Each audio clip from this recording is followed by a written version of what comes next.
For as long as I can remember, my prayers have always had a running theme. God, can you help me? God, can you guide me? God, can you open this door, make this way, align this moment for me? And don't get me wrong, asking God for what you need is a good thing. But lately, I've realized that my prayers have started to sound less like surrender and more like strategy. Less about actually deepening my relationship with God and more about trying to manifest the life I want through prayer. So, for the month of April, I'm making a shift. That means no prayers for my goals, no prayers for my career, and no plans for what I want to achieve next. Every prayer will be for someone else. Every word will be for this world, for this country, for my friends, my family, for anything but myself. Because somewhere along the way, I forgot that prayer isn't about what I can get, it's about connection. And I just want to be connected to God again. No strings attached. So let's see what happens. To 30 days of selfless prayers. I want to make it very clear that when I say I'm not praying for myself, that doesn't include the little things like my health, my peace, being connected to God, praying on behalf of my relationship with God and growing that, and making sure that my mental health and my physical health and my safety and security and that God's protection is over me. Like, I'm still going to be praying those prayers every single day. My prayers that I'm cutting out are anything that is driven towards goals and driven towards climbing, my career ladder and trying to ask God to place me in another position or to secure me this next opportunity or put me in rooms and other spaces that I'm not currently in. Those are the kinds of prayers that I'm cutting out for now. And ultimately, what brought me to this decision was all of my prayers that I was doing. I pray on a consistent basis. But I had gotten to a point where my prayers for my goals started to consume me. And I think it's because there's this overlapping of my understanding that God has a purpose for me and that my career, my passions, those things align with what God wants for me. But I was also in this mindset of trying to grow and achieve more and trying to reach certain heights of success at a young age and wanting to pursue my goals and my desires and trying to reach those at an exponential rate. And while neither of those things are essentially wrong, like nothing's wrong with those things, it was consuming me and it was affecting my drive for prayer. And of course, it's great to go to God to pray about our desires and our goals and the plans that we have and the plans that He has for our life. But I did not like that my goals and trying to get something and trying to get somewhere and wanting God to take me somewhere and asking God if this route, this path, this thing was on His checklist, on His to-do list, if that was a part of anything that was going to happen for the day. And I didn't like that became my motive and my drive for consistent prayer. Because at the end of the day, my drive for prayer should be a relationship with Christ. My drive for prayer should be connection and learning more about God and just being grateful and thankful in the presence of God, and that alone. And in my own reflection, I had gotten to a point where I was like, I feel like this is consuming me so much, it's becoming an idol almost. It's becoming something like I've placed my goals on a pedestal that is above God. Because anything that's driving me to do something, even though I'm going to God about it, even though I am having conversations about it in prayer, in a way, I'm still putting it above God because that's the motive for even having the conversation, for even initiating communication.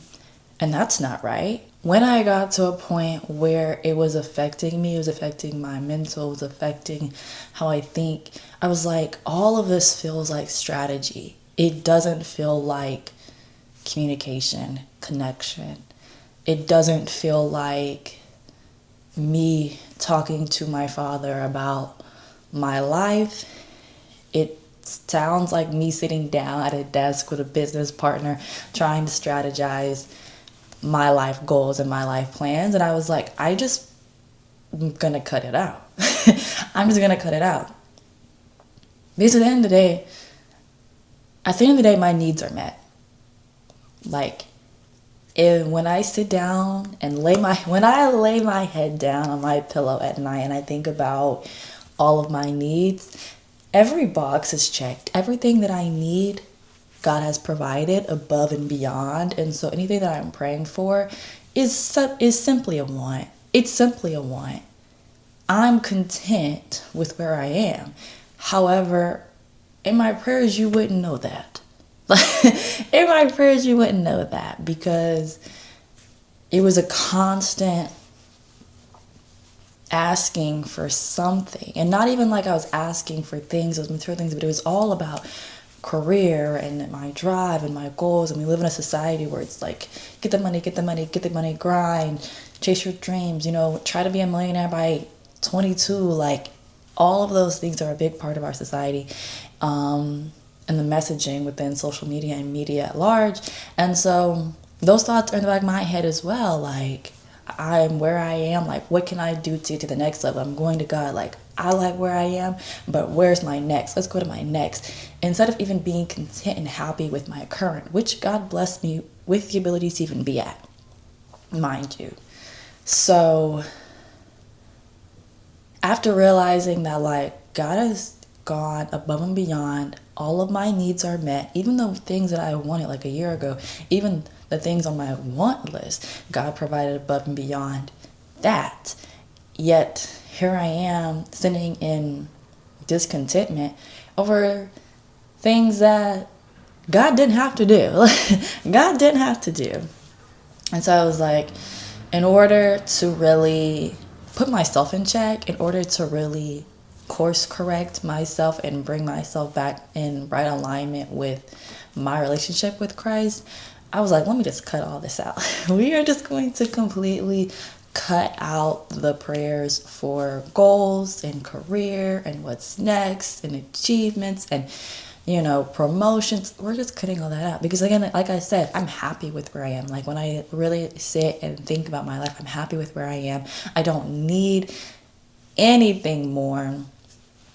So I'm really working to focus in on being content and being content with my contentment and recognizing the blessings that God has already given me, and not always being in pursuit of next, and not placing my next above God and the blessings that He's given me in my present.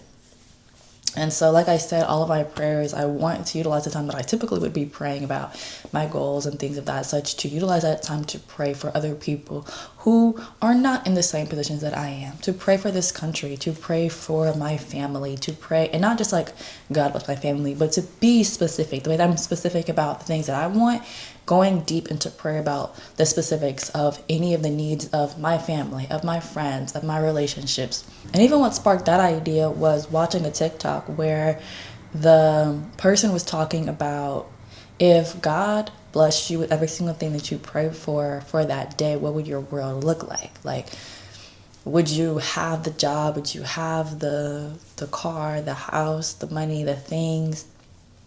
But what about the country? What would the state of the country be like?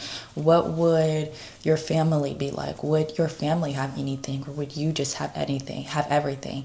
Like, when you are reflecting on your prayers, like, what does the world look like after you're done praying? And I was like, my world isn't a part of my daily prayer.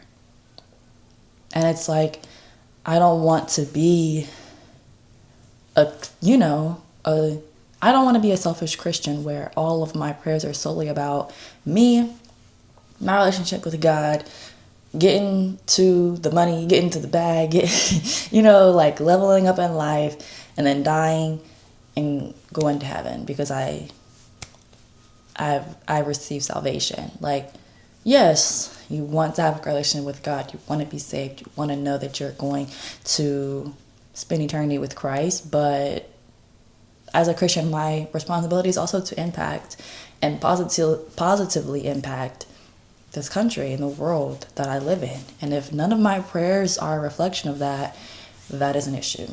And so again, that's another thing that really inspired me to just be like, just cut out self and replace with others and see where we are. See where we are after that. And I'm hoping that by me doing this for a month, it will roll over into something that is just like a habitual part of my prayer life. And when I do get to a place where I feel comfortable reinserting goals and desires in my prayers, that there is a healthy balance of me letting God in to my heart and letting him know what are some of the goals that I have for myself, and seeing how his hand can help with that process and guide that process, but also recognizing that there's more to this life and there's more to positively impacting this life than my job and my career and reaching the goals that I have. That there are people within the society and personal relationships with my friends, my family, that need intentional prayer as well, and I can have a healthy balance of both. So that is my challenge for myself, and I feel really good about it, and I feel like that proves that I'm doing the right thing, because it honestly doesn't feel like a burden or like I'm scared to be like not praying for my goals. It feels like a relief, honestly, to not be praying for goals and career and not making that be a consistent and daily part of my thought process, and something that I have to deeply think about and strategize about. Like, it feels like a breath of fresh air and a relief, like a weight has been lifted, to know that that's no longer a part of what I'm doing. And so for that, I feel like I'm doing a good thing. So I'm actually really, really excited about it. I really hope that this is helpful, not because I feel like it's something that everyone should do, or that I feel like this is something that Christians need to be doing. This is like solely just something that I've decided to do for myself because I saw how it was affecting myself. But I hope that it's helpful in you guys' lives, of how you reflect on your prayers and how you reflect on how you communicate with God. And hopefully it's helpful in your own relationship with prayer and your relationship with Christ. If you enjoyed this video and you enjoy videos like it, please let me know in the comments, especially in the comments. Also, let me know if there are any prayer requests that you have. I want to include that. Like, when I say I want to be praying for others, like my friends and family, that also includes you guys. Like, I want to be another person that can be praying on your behalf. Like I said, I hope that you guys enjoyed this video and have a great rest of your day. Toodles.